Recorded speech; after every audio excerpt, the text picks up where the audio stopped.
ভাৰতীয় জনতা পাৰ্টি মূল চাবিকাঠি হয় যে আৰএছএছৰ হাততে থাকে ই কিমান সত্য কিন্তু আহোমৰ বুৰঞ্জী মানে কেৱলটো লাচিত বৰফুকন নহয় আৰএছএছ বুলি ক'লে কিছুমান জাতপাতৰ কথা আহি যায় এজন মুছলমান আক্ৰমণকাৰী মানে অত্যন্ত নৃশংস যিজনে উদন্তপুৰী বিক্ৰমশিলা আৰু নালন্দা এই তিনিখন প্ৰাচীন বিশ্ববিদ্যালয় ধ্বংস কৰিছে এটা জাতি হিপা হৈছে বুৰঞ্জী বুৰঞ্জীখনে জাতিটোক হিপাৰ পৰিচয় দিয়ে আপুনি কোৱাটো অত্যন্ত গুৰুত্বপূৰ্ণ পাঠাকু বুলি এটুকুৰা জেগা আছে তাত এখন আহোমৰ ৰাজধানী আছিল হয় সেই তাত যদি আমি মাটি খানো তেতিয়াহ'লে সেই ৰজাদিনীয়া ইটাবিলাক আমি পাওঁ কিন্তু তাৰ বিষয় লৈ আজিলৈকে কোনো ব্যৱস্থা লোৱা নাই আপোনালোকে এইবিলাক ক্ষেত্ৰত কেনেধৰণে ব্যৱস্থা লৈছে নিজৰ গাঁওখনৰ ইতিহাস নিজৰ জিলাখনৰ ইতিহাস আপুনি যেতিয়া জনাব তো স্বাভাৱিকভাৱে আমাৰ মনত যি স্বাভিমান সি জাগ্ৰত হ'ব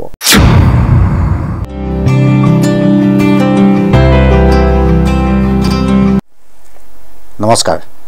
লেংডন বাতৰি মনৰ পৃথিৱী অনুষ্ঠানলৈ স্বাগতম জনাইছোঁ প্ৰিয় দৰ্শক মই নিতুল বৰগোহাঁই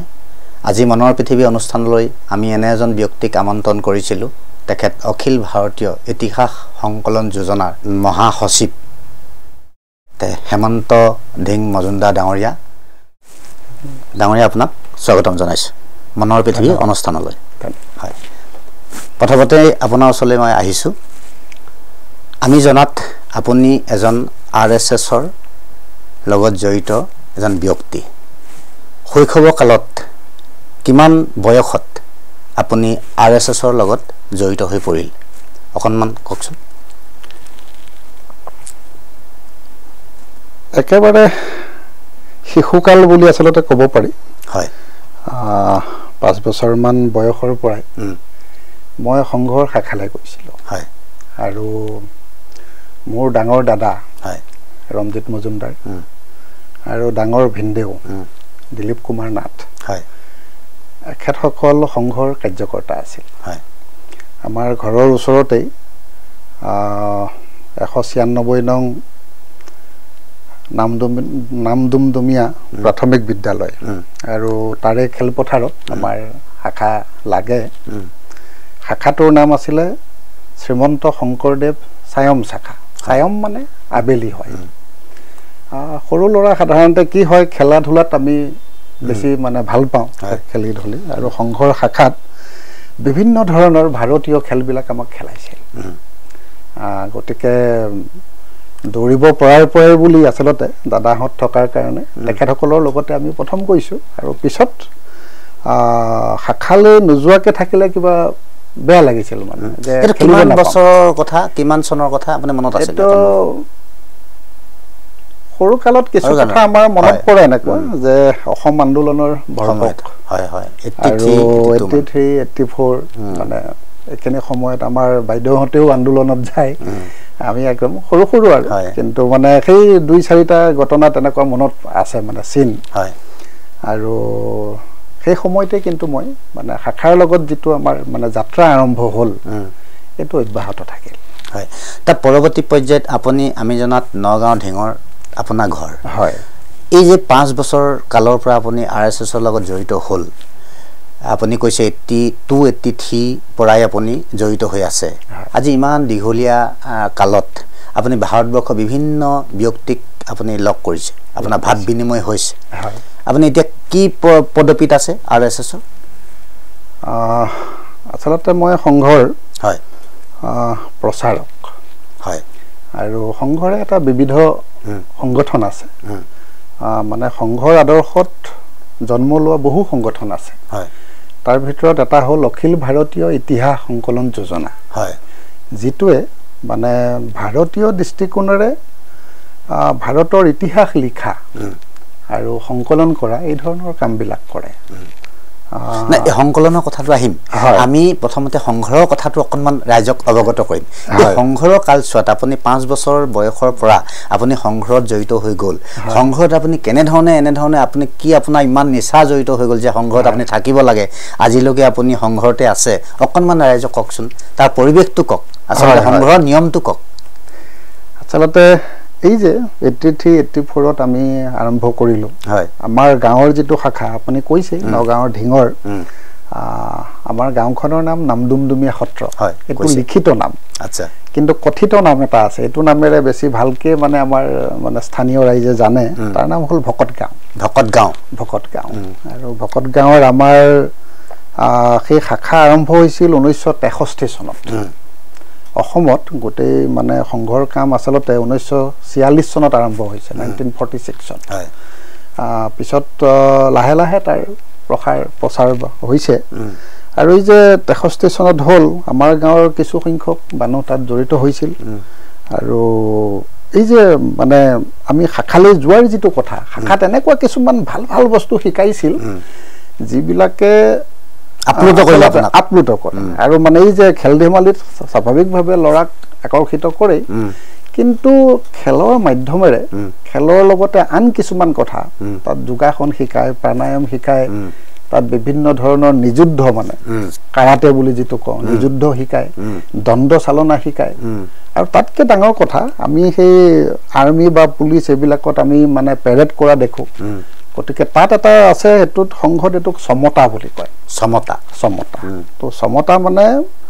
একেলগে এটা অনুশাসনত কৰা কিছুমান কুচকাবাজ যেটো আমি পেৰেড বুলি আমি এটা আত্মৰক্ষাৰ কাৰণে কৰে নেকি হেতু আসলতে আত্মৰক্ষাৰ কাৰণে নহয় হেতু আসলতে সকলোৰে মনত এটা সমানতা শৃংখলাবদ্ধতা এই গোটেইবিলাক গুণ যাতে আহে আচ্ছা আৰু মানুহৰ জীৱনত আসলতে অনুশাসন আৰু শৃংখলাবদ্ধতা এটো এটা বহুত ডাঙৰ গুণ আৰু হেতু যেতিয়া ব্যক্তিৰ জীৱনলৈ আহে তো স্বাভাৱিকভাৱে সেই ব্যক্তিজনৰ উত্তৰণ হয় বিকাশ নিশ্চয় আৰু সেই গোটেইবিলাক বস্তুত আৰু আটাইতকৈ বেছি যে খেল খেলায় তাৰ ভিতৰত এটা খেল যেটো আমাৰ ভাৰতৰ জাতীয় খেল এটো হল কাবাডী আচ্ছা এই কাবাডী খেল খুব খেলায় সংঘত আৰু কাবাডী খেল খেলুৱাৰ পিছত আমি গম পাইছো যে কিয় কাবাডী বেছিকে খেলুৱায় কাবাডী খেলিলে লৰাৰ মনত এটা অদম্য সাহসৰ সৃষ্টি হয় আৰু সেইকাৰণে সংঘৰ আপুনি স্বয়ংসেৱক মানে তেওঁ যি ক্ষেত্ৰতে নাথাকক কিয় তেওঁৰ যি দায়িত্বই নহওক কিয় সদায় সাহসী এটা মনোবৃত্তি গঢ় লৈ উঠে আৰু এটো সেই মানে কাবাডী খেলে আনি দিয়ে কিন্তু আমি দেখিবলৈ পাওঁ ডাঙৰীয়া আৰএছএছ বুলি ক'লে কিছুমান জাতপাতৰ কথা আহি যায় নাই একেবাৰে নাই হয় আসলতে হেতু এটা আসলতে ইমান বিলাক ভাল কাম হওঁতে এছাম মানুহে সংঘৰ যেটো মানে জনপ্ৰিয়তা দেখিছিল আৰু হেতু দেখি পেলাই কিছু মানুহ সংকিত হৈছিল যে ভৱিষ্যতে আৰএছএছ এ গৈ পেলাই ৰাজনৈতিক মানে সত্তা দখল কৰিব নেকি গতিকে সংঘৰ ওপৰত কিছুমান মিছা আৰোপ লগাইছিল কিছুমান ভুল কথা কৈছিল আসলতে সংঘত জাতপাতৰ কথা একেবাৰেই নাই মই আপোনাক এটা উদাহৰণ দিওঁ এই যে শাখাত যেতিয়া মানে সকলো কাৰ্যক্ৰম বিলাক হৈ থাকে এই কাৰ্যক্ৰম বিলাকত এটা বৰ যেতিয়া এটা আজ্ঞা হয় আজ্ঞাবিলাক আমাৰ গোটেই সংস্কৃত আজ্ঞা হয় সেই আজ্ঞাটোত সংঘ দক্ষ বুলি ক'ব কোৱাৰ লগে লগে গোটেইবিলাক তাত থকা সেই নিৰ্দিষ্ট ভৌগোলিক সীমাৰেখাৰ ভিতৰত যেটো শাখা স্থান সংঘস্থান সেই সংঘস্থানৰ ভিতৰত থকা প্ৰতিজন স্বয়ংসেৱক দক্ষ হৈ যায় তাত কোনো ব্ৰাহ্মণৰ কথা নাই ক্ষত্ৰিয় বৈশ্য শূদ্ৰ একো কথা নাই তেওঁ কোনটো জাতৰ তেওঁ ধনী নে দুখীয়া তেওঁ ডাক্তৰ নে ৰিক্সাৱালা এই ধৰণৰ কোনো কথা নাই সবে সেই আজ্ঞাটো পালন কৰে আৰু সেই 1 ঘণ্টাৰ সময়ত যে সংঘৰ বিভিন্ন ধৰণৰ এই যে কামকাজ বিলাক হয় যিবিলাক মানে সমতা হল মানে দণ্ড বা নিযুদ্ধ হল বা খেল ধেমালি হল বোধ কথা বা গীত গালে এই গোটেইবিলাক কিন্তু সব একেলগে কৰে সামূহিকভাৱে কৰে গতিকে কাৰো মনত সেই ভাৱটো নাহে আৰু নাহোতে লাহে লাহে এই যেটো ভাব সকলোকে সমান দেখাৰ যেটো ভাব এটো আমাৰ ভাৰতীয় সংস্কৃতিৰ আমাৰ হিন্দু সংস্কৃতিৰ এটা বিশেষ গুণ সকলোৰে প্ৰতি সমান দৃষ্টি আমাৰ গুৰুজনাই কোৱাৰ লিখিয়াকে সেই বাৰ্তাবিলাক এটো আমাৰ হিন্দু সমাজৰ এটা বিশেষ মানে এটো ভাৰতীয় সমাজৰ আৰু সেই ধৰণৰ শিক্ষাই মানে সংঘৰ শাখাবিলাকত লাহে লাহে তাৰ মাধ্যমেৰে বিকশিত হয় নিশ্চয় আজি তাৰিখত আপুনি সংঘৰ কি দায়িত্বত আছে সংঘৰ আচলতে মই আমাক প্ৰচাৰক বুলি কয় হয় যিসকলে নিজৰ জীৱন সকলোৰে এটা ব্যক্তিগত জীৱন থাকে নিশ্চয় নিজৰ পৰিয়াল থাকে কিন্তু সেইখিনি এৰি থৈ গোটেই ভাৰত মাতৃকে নিজৰ মাতৃভূমি বুলি ভাবি এইখন দেশৰ সুখ দুখকে নিজৰ সুখ দুখ বুলি এইখন সমাজৰ কাৰণে কাম কৰিবলৈ যিসকল ওলাই আহে সম্পূৰ্ণ সময় সংঘৰ মাধ্যমত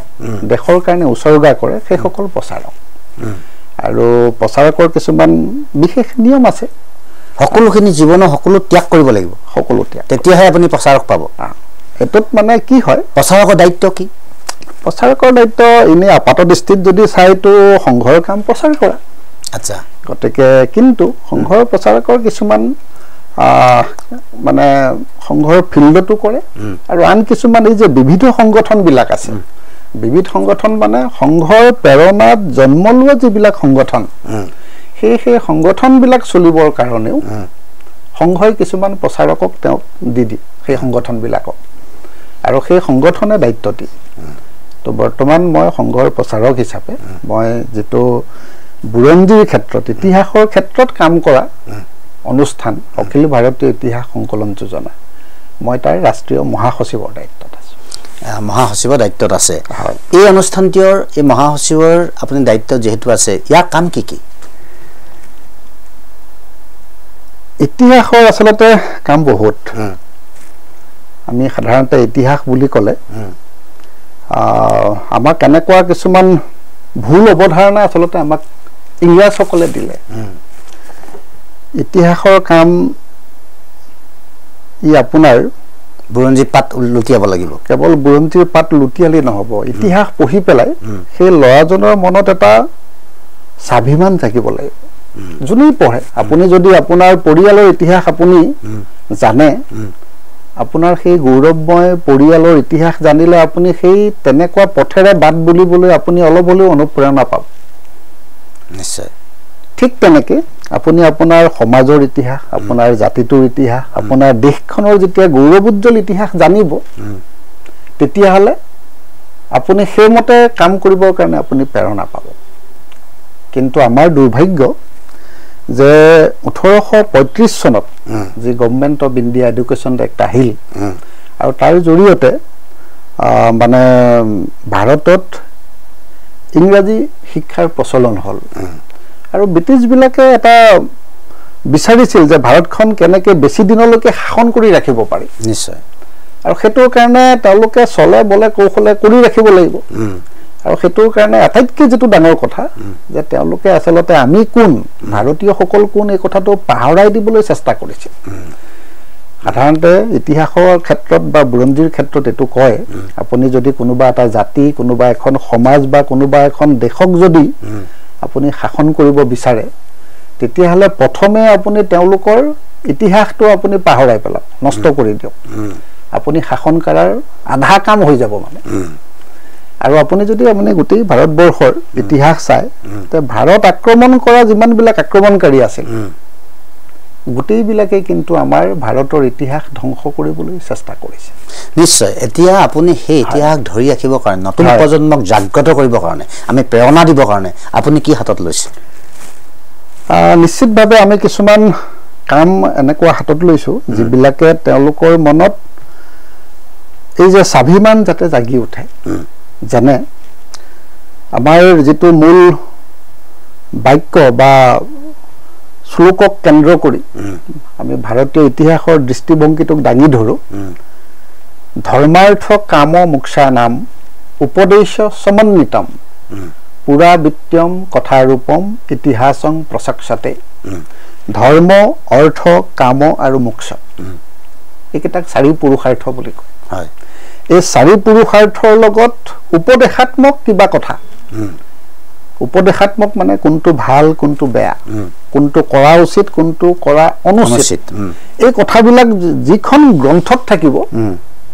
আসলতে সেইখনহে ইতিহাস গ্ৰন্থ আপোনালোকে এতিয়ালৈকে গ্ৰন্থ ৰূপায়ণ কৰিছে কিছু গ্ৰন্থটো হৈছে কিন্তু এটোক আমি সম্পূৰ্ণ বুলি আমি ক'ব নোৱাৰো ৰাইজৰ হাতত পৰিছে কিছুমান পৰিছে হয় নতুন প্ৰজন্মৰ হাতত কিছুমান নতুন প্ৰজন্মৰ হাততো পৰিছে কিন্তু আন কিছুমান আচলতে এইবিলাক সিলেবাছৰ মাজলৈ পাঠ্যক্ৰমৰ মাজলৈ এইবিলাক যেতিয়ালৈকে নাহিব তেতিয়ালৈকে কিন্তু বেছি সংখ্যকৰ ওচৰলৈ নাযাব অনা ব্যৱস্থাটো কি কৰিছে অনা ব্যৱস্থাও আমি কিছু চৰকাৰৰ লগত আমি কথা পাতিছো হয় কিছুমান ঠাইত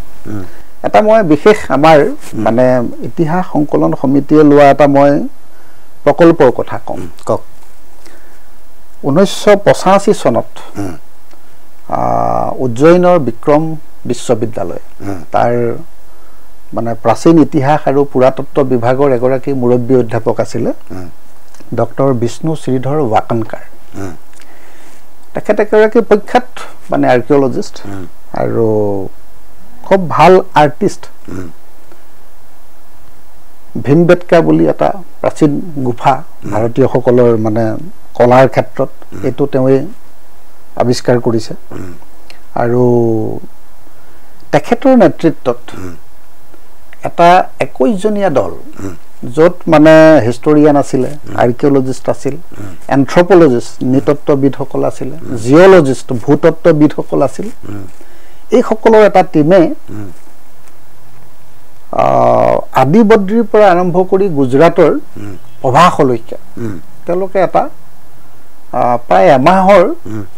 এটা তেওঁলোকে টুৰ কৰিছে গৱেষণা কৰিছে আৰু এইটোত মূল কথাটো কি যে সৰস্বতী নামৰ এখন নদী যিখন কিবা প্ৰাকৃতিক দুৰ্যোগৰ ফলত এই নদীখন লুপ্ত হৈ গৈছিল কোন ঠাইত এইখন আচলতে মানে আদিবদ্ৰীৰ পৰা মানে হাৰিয়ানা ৰাজস্থান গুজৰাটত গৈ পৰেগে এই অঞ্চলত আমি আচলতে সৰস্বতী নদীৰ নাম আমি অত্যন্ত পবিত্ৰ হিচাপে আমি সকলোৱে লওঁ আমাৰ প্ৰতিজন ভাৰতীয় মানুহে হিন্দু মানুহে যিকোনো পূজা পাৰ্বণত বা স্নান কৰাৰ সময়ত গা ধোৱাৰ সময়তো সেই মন্ত্ৰফাকি গায়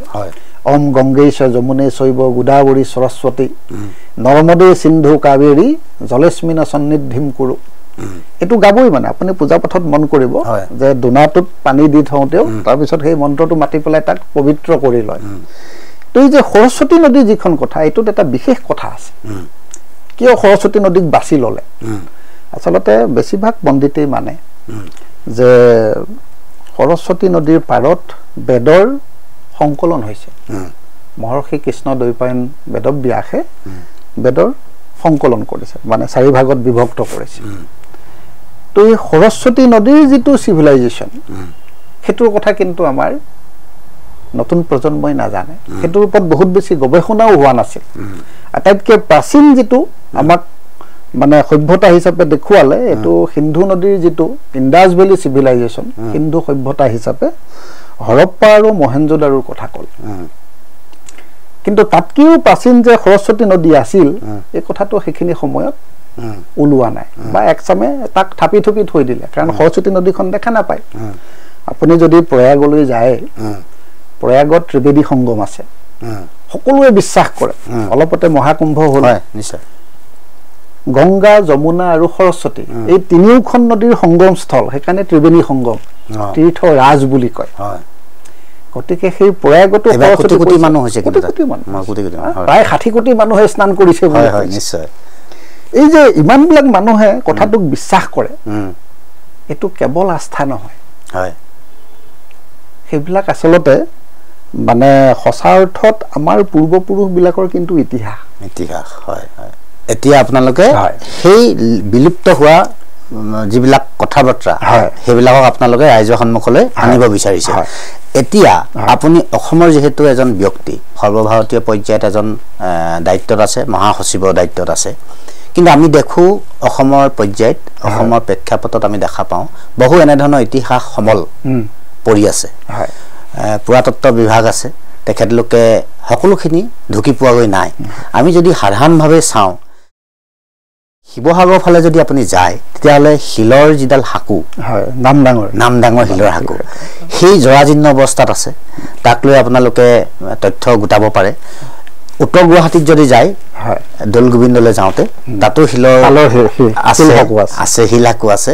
আৰু আমি এনে দেখিছোঁ বকতাত শিৱসাগৰ বকতা বুলি এটা ঠাই আছে পাঠাকো বুলি এটুকুৰা জেগা আছে তাত এখন আহোমৰ ৰাজধানী আছিল সেই তাত যদি আমি মাটি খানো তেতিয়াহ'লে সেই ৰজাদিনীয়া ইটাবিলাক আমি পাওঁ কিন্তু তাৰ বিষয় লৈ আজিলৈকে কোনো ব্যৱস্থা লোৱা নাই আপোনালোকে এইবিলাক ক্ষেত্ৰত কেনেধৰণে ব্যৱস্থা লৈছে আমাৰ এটা সাংগঠনিক এটা মানে ব্যৱস্থা এটা আছে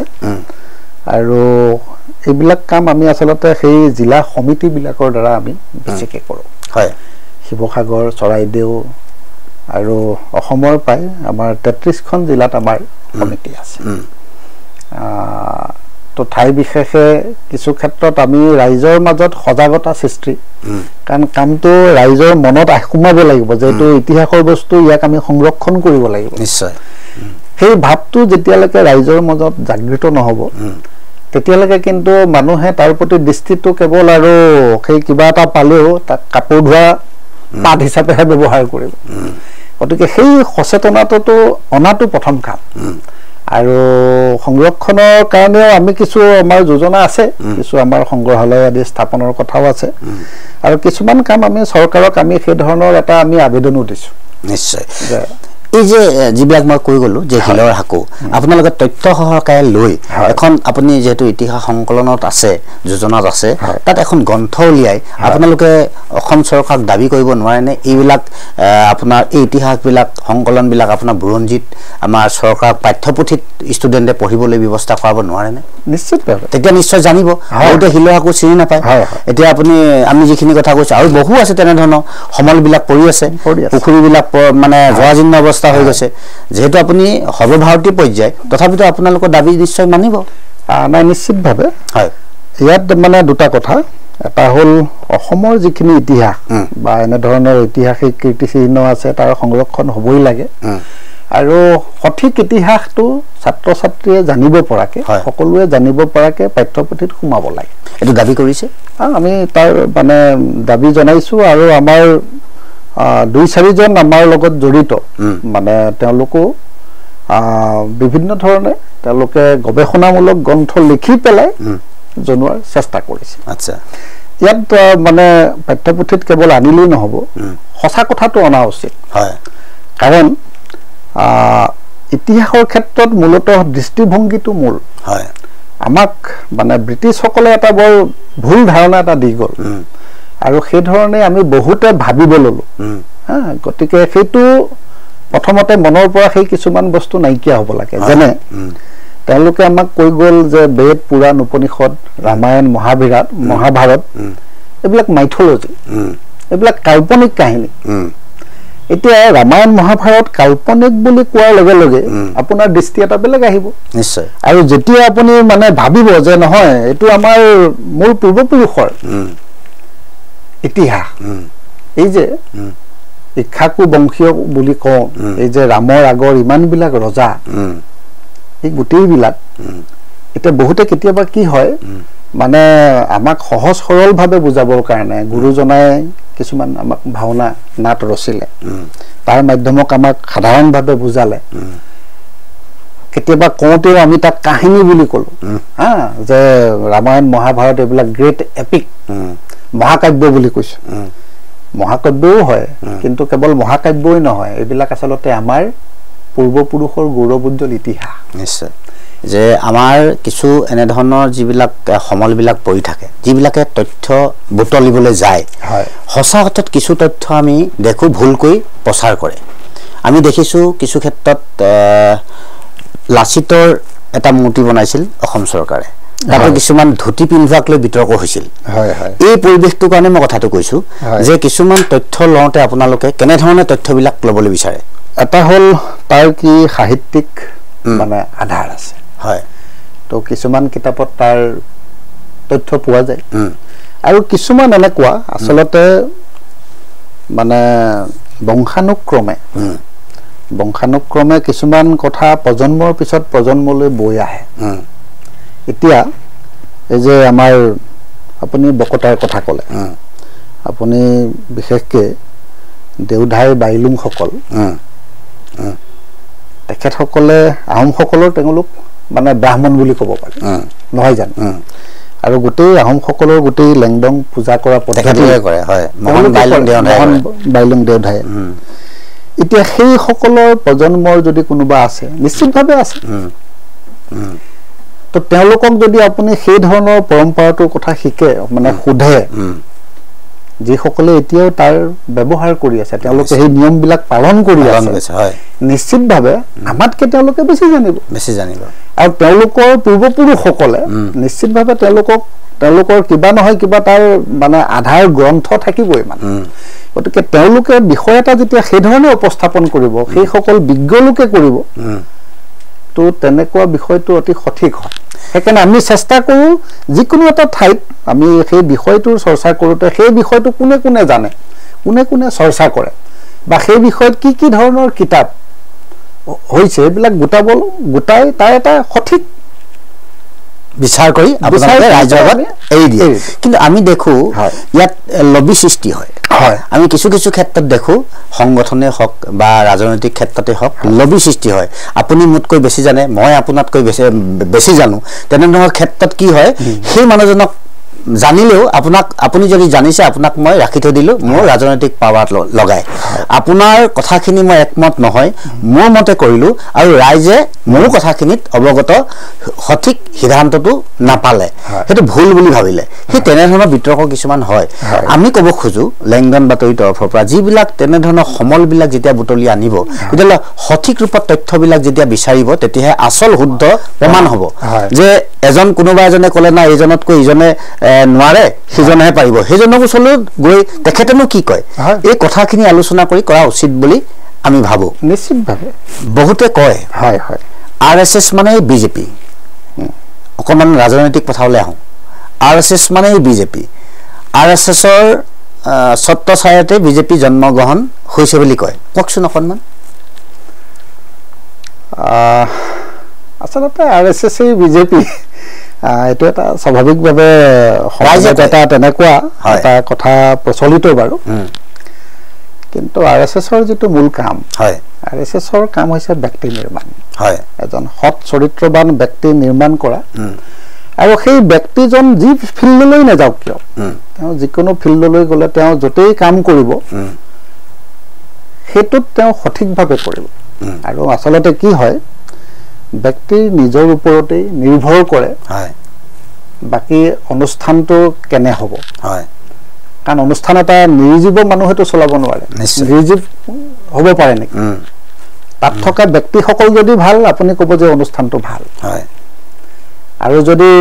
ব্যক্তিসকল কিবা এটা ভুল কাম কৰিছে বেয়া কাম কৰিছে তেতিয়াহ'লে ক'ব যে অনুষ্ঠানটোও বেয়া আচলতে অনুষ্ঠানটো বেয়া নহয় ব্যক্তিহে বেয়া ভাল হয় নিশ্চয় গতিকে সংঘই এইটো এটা মানে একদম মৌলিক কাম আৰু মানে সমাজৰ কাৰণে আটাইতকৈ প্ৰয়োজনীয় কামটোতে হাত দিছে এই যে মানে সৎ চৰিত্ৰবান ব্যক্তি গঠন কৰা আপুনি ধৰক ধন সম্পত্তি এইবিলাক আপুনি যিকোনো উপায়েৰে গোটাব পাৰে কিন্তু যদি চৰিত্ৰ গুচি যায় নিশ্চয় এইটো আপুনি আৰু তাক চেকা লাগি যায় জীৱন লাগি যায় এইটো লাগি যায় গতিকে সেই ধৰণৰ কথাবিলাক গুৰুত্ব দি পেলাই সংঘই সেই কাম কৰে বহুতে কয় যে আচল ভাৰতীয় জনতা পাৰ্টি মূল চাবিকাঠি হয় যে RSSৰ হাততে থাকে ই কিমান সত্য আচলতে ভাৰতীয় জনতা পাৰ্টি এটা স্বতন্ত্ৰ আৰু পঞ্জীকৃত অনুষ্ঠান ৰাজনৈতিক সংগঠন হয় তেওঁলোকে সকলো নিৰ্ণয় তেওঁলোকে নিজাববীয়াকেই লয় কিন্তু এই যে আপুনি ঘৰত যেতিয়া ল'ৰা ডেকা হয় তেওঁ বিয়া বাৰু পাতি দিয়ে মাক দেউতাকে আৰু ল'ৰাই নিজৰ মতে সংসাৰ চলায় কিন্তু কেতিয়াবা কিছুমান এনেকুৱা বিষয় আহে য'ত মাক দেউতাকৰ পৰামৰ্শ লয় নিশ্চয় নলয় নে বাৰু নিশ্চয় লয় সেই যদি লয় মানে কেতিয়াবা কিছুমান বিষয় থাকে যিবিলাক বিষয়ত আচলতে জ্যেষ্ঠজনৰ অভিজ্ঞজনৰ পৰামৰ্শ লোৱাটো দৰকাৰ এই ক্ষেত্ৰত সংঘৰ ভূমিকাও তেনেকুৱাই সুন্দৰ উদাহৰণ দাঙি ধৰিছে আপুনি ভাৰতবৰ্ষৰ এজন আপুনি মহাসচিব বিভিন্ন ঠাইত আপোনাক মই কৈছোঁৱে বহু মানুহৰ লগত আপোনাৰ ভাৱ বিনিময় হয় অসমত যদি আপুনি 2 দিন থাকে আপুনি মুম্বাইত থাকিব 5 দিন গুজৰাটত থাকিব 10 দিন এই যে আপুনি ইণ্ডিয়াখন ভাৰতবৰ্ষখন ঘূৰি থাকে এই নিবনুৱা যিটো সমস্যা এই সমস্যাটোৰ বিষয়ে লৈ আপুনি অকণমান উপলব্ধি কৰিছেনে ভাৰতবৰ্ষৰ নিবনুৱা সমস্যাটো জটিলতালৈ গৈছে নে ই কি হৈছে পৰ্যায়টো কেনেধৰণে আপুনি চাব বিশ্লেষণ কৰি নিবনুৱা সমস্যা আচলতে যি ধৰণে জনসংখ্যা বাঢ়িছে নিশ্চয় নিবনুৱা সমস্যাটো একদম কমি গৈ নাথাকে নিবনুৱা সমস্যা বাঢ়িবই আৰু এটো আচলতে সমস্যাটোৰ যদি আমি নিৰাকৰণ বিচাৰো এটো কিন্তু কেৱল আমি চৰকাৰমুখী হৈ থাকিলে কিন্তু এটোৰ সমস্যাৰ সমাধান নহয় আচলতে কি হল আমাৰ এছাম মানুহৰ মনত চৰকাৰী চাকৰিৰ প্ৰতি যিটো লালসা আৰু চৰকাৰী চাকৰি একমাত্ৰ মানে পথ হয় এনেকুৱা ধৰণে ভাবিব ললে আৰু হেতুৰ কাৰণে নিজৰ মাটি ভেটি বিক্ৰী কৰি হলেও মানে যাতে চৰকাৰী চাকৰি এটা মোক লাগে পৰিবেশ এটা আছিল সেই যিটো মানে মন আচলতে মানে আমাৰ ডেকাবিলাকৰ মনত আহিছিল হেতু বৰ ভাল কথা নহয় আচলতে কি হয় আগতে আমাৰ কিছুমান মানে আমি বেছিভাগ ভাৰতখন কৃষিজীৱী সমাজ হয় আৰু খেতি কৰি পেলাই নিজকে মানে স্বাভিমান বোধ কৰিছিল মানে তেওঁলোকে গৌৰৱ কৰিছিল যে মই খেতিয়ক আজিকালি কিন্তু বহুত মানুহে নিজকে খেতিয়ক বুলি ক'বলৈ কিবা এটা কৰো বুলি কব স্বাভিমানেৰে নকয় আৰু এটো নকোৱাৰ আচলতে কি হয় আমি তেওঁলোকক সসন্মানেৰে আমি নাচাওঁ আৰু কেৱল হেতুৱে নহয় মানে আন কিছুমান বৃত্তি যিবিলাক বৃত্তি মানে নিয়োজিত হৈ পেলাই তেওঁ এটা সুন্দৰভাৱে পৰিয়াল পোহপাল দিব পাৰে সেইখিনি কাম আচলতে আমাৰ বেছিভাগ অসমীয়া ডেকাই নকৰা হ'ল আৰু যাৰ ফলত এটা মানে কোনোবাই কৰিলেও মানে হীনমন্যতাত ভোগে বা ওচৰৰ সমাজখনেনো কি ক'ব ধৰক মই এটা এনে উদাহৰণ দিওঁ এবাৰ আমাৰ বন্ধু এজন তেওঁ ইংৰাজীত তেওঁ স্নাতকোত্তৰ ডিগ্ৰী ল'লে লগে লগে চাকৰি পোৱা নাই তেওঁৰ হাতত কেইমাহমান সময় আছিল তেওঁ মানে চুলি কটাৰ প্ৰশিক্ষণ ল'লে আৰু তেওঁ এখন সেলুন মানে দিলে নিজেও কাটে আৰু দুজনক তেওঁ ৰাখিলেও তেওঁ ব্যৱসায় ভাল হৈছে কিন্তু ওচৰৰ কিছু ৰাইজে সকলো সহপাঠী নহয় কিন্তু কিছু মানুহে মানে বুবু বাবা কৰে যে ইমান পঢ়ি শুনি কি নাপিতহে হ'ল নেকি ককৰ্থনা কৰে তো বহাগ বিহুৰ সময় আছিল কিছুদিন পিছতে তো মই এজন বন্ধু মানে সেই বিহু সমিতিৰ লগত জড়িত তো মই তেওঁক এটা কথা ক'লো যে তুমি এটা কাম কৰিবাচোন বোলে কি যে আমুকে এনেকুৱা এটা কাম কৰিছে কামটো বৰ ভাল আৰু যেতিয়ালৈকে চাকৰি পোৱা নাই তেওঁ এটা স্বাধীন হ'ব চেষ্টা কৰিছে এইটো 10 জনক তেওঁ 2 জনক সংস্থাপন দিছে গতিকে তোমালোকে বিহু মানে ফাংচন তোমালোকে যি কৰা কৰিবা কিন্তু সেই ডেকাজনক মাতি পেলাই তুমি বিহু মঞ্চত এবাৰ সকলোৰে সন্মুখত কিন্তু সম্বৰ্ধনা জনাবা নিশ্চয় বন্ধুজনে হেতু কৰিলে আৰু সেই ধৰণৰ যেতিয়া ভাৱ এটা পালে উৎসাহ পালে সেই বস্তুটো যেতিয়া আমি সমাজত বিকাশ কৰিম এই ধৰণৰ ভাৱ এটা আমি বা বতৰা এটা দিব চেষ্টা পাৰিম আমি তেতিয়াহলে কিন্তু বাকি সকলৰ মনতো সেই ভাবটো বিকশিত হ'ব মই এই কথাটো কাৰণে আপোনাক খুদিব বিচাৰিছিলো যেহেতু আপুনি বহু ঠাইত ঘূৰিছে পঞ্জাবত আপোনাৰ খেতিৰ লগত জড়িত আমাৰ অসমত এতিয়া ইমান মাটি পৰি আছে গাঁৱৰ আপুনি গাঁৱৰ সমাজত যাব আজিকালি মাটি চন পৰি থাকে আপোনালোকৰ ঢিঙতো চাগে চন পৰি থাকে আমাৰ হিবৰাগৰ পালৰ মাটি চন পৰে বহু যুৱকে এতিয়া খেতিৰ লগত জড়িত নহয় এই যে বাহিৰৰ সমাজৰ যুৱকসকলে যেনে ধৰণে খেতি কৰি তেখেতলোকে ফৰচুনা চলায় কিন্তু আমাৰ ইয়াত সেই পৰিৱেশটো নাপায় আপোনালোকে নোৱাৰেনে আপোনালোকে যেহেতু ইতিহাস সংকলনৰ লগত জড়িত হৈ আছে এটা ভাৰতীয় এটা পৰ্যায়ত এটা জাগৰণ সৃষ্টি কৰিব বা সেই পাঞ্জাবৰ যিসকল খেতিয়ক আমাৰ অসমত কিছু ঠাইত তেনেধৰণে আনি প্ৰশিক্ষণ দিয়াই আমাৰ নতুন প্ৰজন্মক প্ৰশিক্ষণ দি খেতি কেনেকৈ কৰিব লাগে, খেতিৰ পৰা কেনেধৰণে উৎপাদন কৰিব লাগে, খেতি আমাক কিমান প্ৰফিট দিয়ে, এই তেনেধৰণৰ যদি কৰে মই ভাবোঁ যে অসমৰ পৰা বাহিৰত গৈ এই ল'ৰা ছোৱালীবিলাকে 9,000 টকাত কাম কৰিব নালাগে। কাৰণ যিবিলাক ল'ৰা ছোৱালী ইয়াৰ পৰা যায় আপুনি চাব 15-20 বিঘা মাটি ঘৰত খেতি এনেই মাটি পৰি থাকে, কিন্তু খেতি নকৰে, তেখেতলোকে গৈ তাত হাজিৰা কৰে বহিৰাজ্যত। আপুনিতো দেখিয়ে থাকে, আপুনিতো ভাৰতবৰ্ষত ঘূৰি থাকে। মই এই কথাটোৰ কাৰণে কৈছোঁ, আপোনালোকে পাৰিব নি তেনেধৰণে এটা জাগৰণ সৃষ্টি কৰি নতুন প্ৰজন্মক এটা প্ৰেৰণা উৎসাহ যোগাবৰ বাবে? এইটো নিশ্চয় পাৰি, কিন্তু এইটো কাম চলি আছে। আচলতে এইটো আমাৰ ইতিহাস সংকলনৰ বেনাৰত নহয়, আমাৰ কিছু সমবিচাৰী সংগঠন আছে, যেনে ভাৰতীয় কিষাণ সংঘ বুলি এটা অনুষ্ঠান আছে, যিটোৱে এই ধৰণৰ খেতি বাতিৰ লগত মানে ওতঃপ্ৰোতভাৱে জড়িত আৰু অসমত তেওঁলোকে নীৰৱে এটা কাম কৰি আছে। কৃষ্ণকান্ত বৰা তেওঁ বৰ্তমান অসমত তাৰ সাংগঠনিক সম্পাদক হিচাপে কাম কৰি আছে। কিছুমান জিলাত ইমান সুন্দৰ কাম হৈছে, আচলতে তেওঁলোকে প্ৰচাৰ কৰি নুফুৰে, কামত মন দিয়ে। মানে প্ৰচাৰ পিছৰ কথা, কাম হ'ব লাগে। আৰু জৈৱিক কৃষিকে আদি কৰি বিভিন্ন ধৰণৰ বিষয়ত তেওঁলোকে মানে খুব সুন্দৰ কাম কৰি আছে। ঠিক তেনেকে আন কিছুমান ক্ষেত্ৰতো মানে সহকাৰী ভাৰতী বুলি এটা অনুষ্ঠান আছে, মানে বিভিন্ন ধৰণৰ আত্মসহায়ক গোটবিলাক গঠন কৰি মানে তাৰ জৰিয়তে আমাৰ কেনেকে ডেকা ডেকেৰীহঁতক স্বাৱলম্বী কৰি তুলিব পাৰি, সেই ক্ষেত্ৰতো কিন্তু বহুত কাম চলি আছে। আমাৰ আচলতে কি হয়, প্ৰত্যেকটো সংগঠনৰে কিছুমান নিজা বিষয় থাকে। আমি সাধাৰণতে এটা বিদ্যায়তনিক সংগঠন, আমি এই লৈ পেলাই বিভিন্ন ধৰণৰ আমি চেমিনাৰ পাতো, ৱৰ্কশ্বপ পাতো, আনান ধৰণৰ মানে বা চিলেবাছ ৰিলেটেড কিছুমান কাম কৰোঁ, গৱেষণাৰ কাম কৰোঁ। তো সেইটো আমাৰ ফিল্ড। কিন্তু এই ধৰণৰ আপুনি কোৱাটো অত্যন্ত গুৰুত্বপূৰ্ণ, কিন্তু সেইটোৰ কাৰণে আন সংগঠন আছে যিটোৱে আকৌ সেই ধৰণৰ কামেই কৰে। মানে গতিকে তেনেকুৱা মই 2-4টাৰ কথা কৈছোঁ, আৰু এইটো খুব ভাল কাম কৰি আছে। আপোনাক মানে কৈ মোৰ এইকাৰণে ভাল লাগিছে যে তাৰ পৰিৱৰ্তন নিশ্চয় কিছুমান ঠাইত, কিছুমান জিলাত মই নিজে গৈ দেখা পাইছোঁ। মানে নিশ্চয় ভাল কথা, আদৰণীয়। মই আৰু এটা কথা, মই আপুনি যে চন পৰি থকা কথা ক'লে, অলপতে মই মানে গুজৰাটলৈ গৈছিলোঁ প্ৰবাসত, আৰু তাৰে এটা পৰিয়াল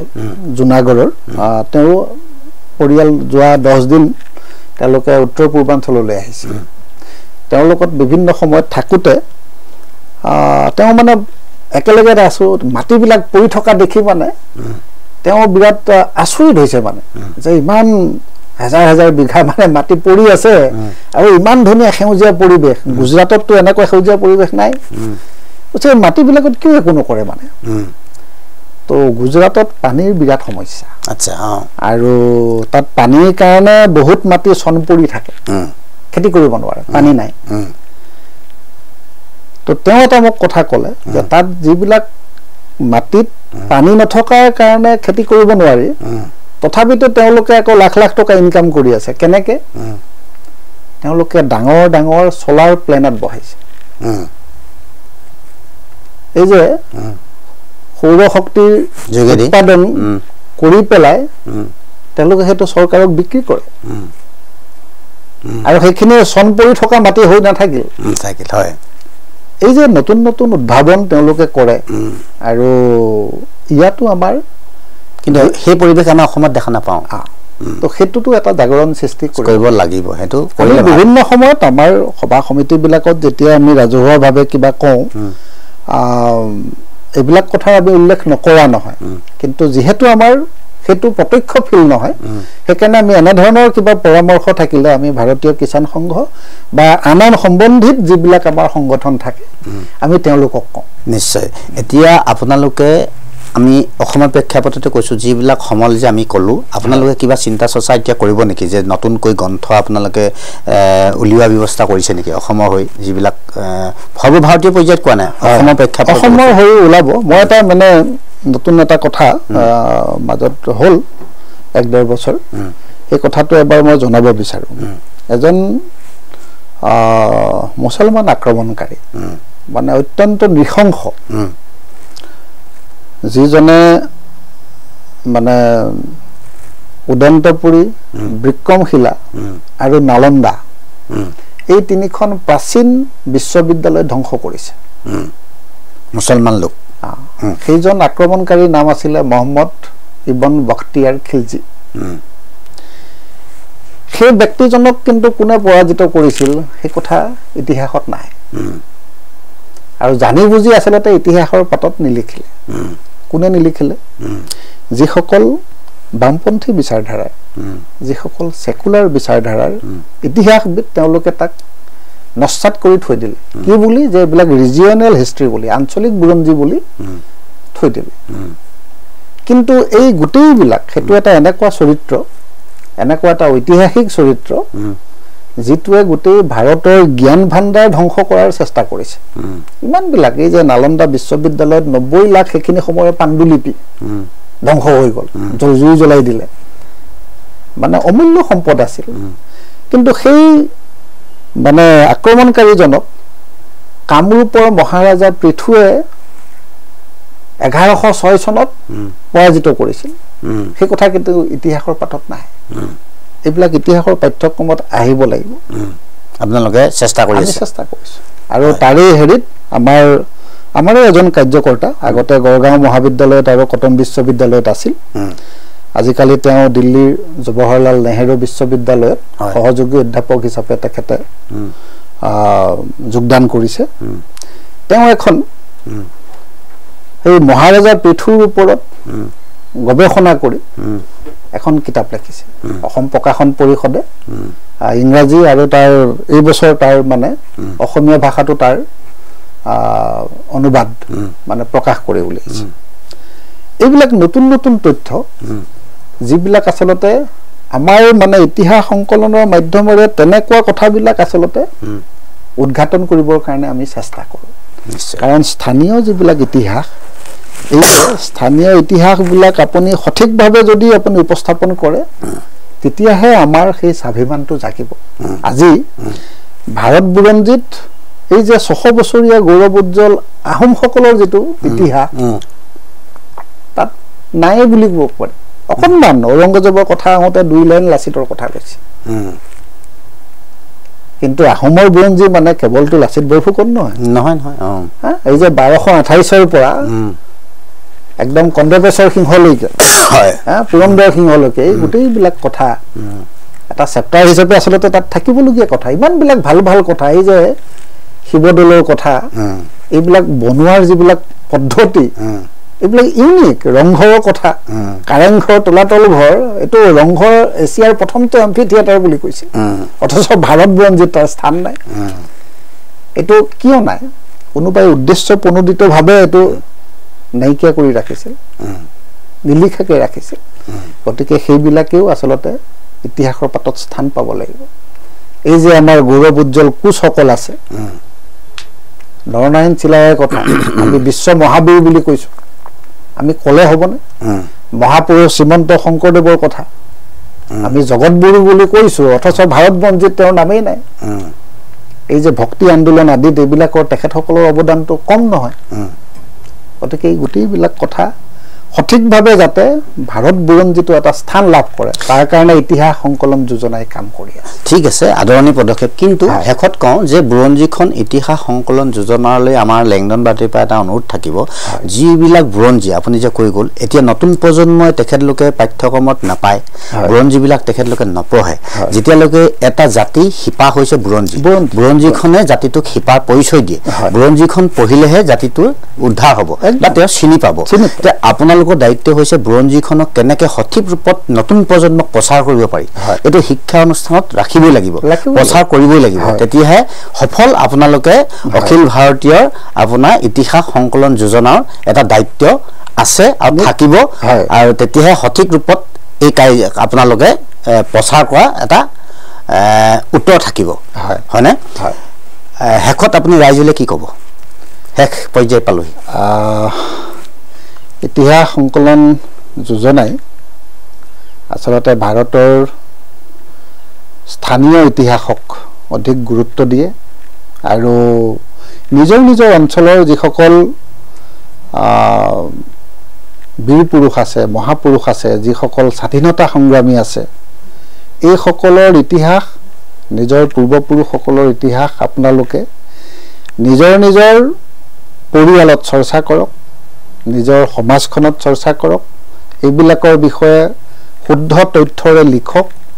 আৰু তাৰ সংকলন কৰি যেতিয়া আপুনি নিজৰ গাঁওখনৰ ইতিহাস, নিজৰ জিলাখনৰ ইতিহাস আপুনি যেতিয়া জনাব, তো স্বাভাৱিকভাৱে আমাৰ মনত যি স্বাভিমান সি জাগ্ৰত হ'ব আৰু স্বাভিমান জাগ্ৰত হ'লেই আমাৰো যাতে অৱস্থা কেতিয়াও সেই বাংলাদেশত বা কাশ্মীৰৰ পৰা পলায়ন কৰিব লগা এটা স্থিতিৰ লেখীয়া যাতে নহয়, সেইটো তেতিয়াহে সম্ভৱ হ'ব। ইতিহাসৰ কাম সেইটোৱে যে আপোনাৰ মনত সেই স্বাভিমানৰ ভাৱ জাগৃত হওক। নিশ্চয়। ভাৰতীয় ইতিহাস সংকলন যোজনাৰ মহাসচিব আমাৰ হেমন্ত ধিং মজুমদাৰ ডাঙৰীয়া আজি লেংডন বাতৰি অনুষ্ঠানলৈ আমি নিমন্ত্ৰণ দিছিলোঁ, তেখেত আহিল। আৰু প্ৰিয় দৰ্শক, আপোনালোকক সকলোখিনি বিষয়ত আমি কম সময়ৰ ভিতৰতে সকলোখিনি বিষয় দাঙি ধৰিব নোৱাৰোঁ, তথাপিতো আমি যিখিনি পাৰোঁ তেখেতৰ বক্তব্য আপোনালোকৰ ওচৰত আমি দাঙি ধৰিলোঁ। শুদ্ধ অশুদ্ধ আপোনালোকে বিচাৰ কৰিব, সকলোখিনি আপোনালোকৰ ওপৰত আমি এৰি দিছোঁ। আজি আপুনি এই অনুষ্ঠানটিলৈ অহাৰ বাবে পুনৰবাৰ আপোনাক নমস্কাৰ জনাইছোঁ। আজি অনুষ্ঠান সামৰিব বিচাৰিছোঁ। ধন্যবাদ।